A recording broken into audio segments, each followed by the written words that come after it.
It's vacation time throughout the entire month of March.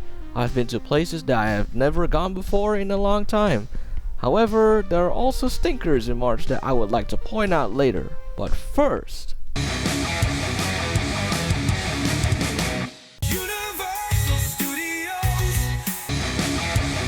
nah, I'm kidding. I won't just state the best to move on. I've made a dedicated review about the current state of Universal Studios Singapore in 2026, in which you can check that video out in the iCard on the top right.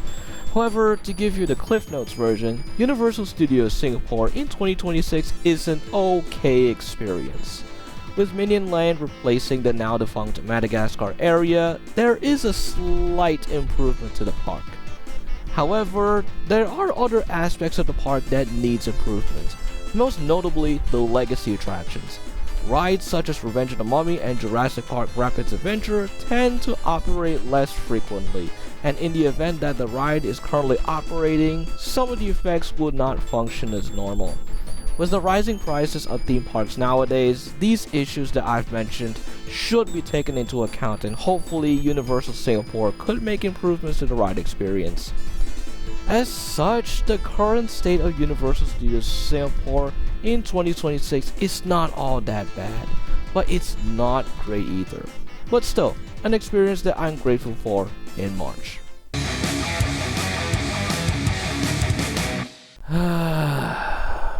What a joke. What an absolute joke. The Oscars used to be a prestigious award show about the best movies of the year. Nowadays, it has become a laughingstock of a celebration that the general public has more or less been checked out. Credit where credit is due. I am glad that K-pop Demon Hunters got the attention it received by winning Best Animated Feature and Best Original Song, until the Oscars cut off EJ's acceptance speech. Fuck you! That moment alone made me realize about the terrible state of the Oscars. The winners of the awards are voted mostly by Hollywood critics, which at this point, the show is simply just bragging rights for Hollywood themselves. As for us, the general consumers, Hollywood doesn't care about us. They care about chasing political agendas into their films. Woke is what the people called it. Critics manipulating their arguments to quote-unquote paint a bad image to the films we like. Look at the Michael Jackson biopic that has been released in April of 2026. Sorry about going side tangent there. Critics hated it, but MJ fans loved it. And if you really want to argue about the omission of the abuse allegations, look at Leaving Neverland. Critics praised it, while the fans review bombed it to hell and back. And rightfully so, because the Michael Jackson estate forced HBO to remove Leaving Neverland from their streaming service. This is one recent example about the critics being out of touch with us, the general consumers. All they care about is sending their bullshit agenda across without thinking once or twice.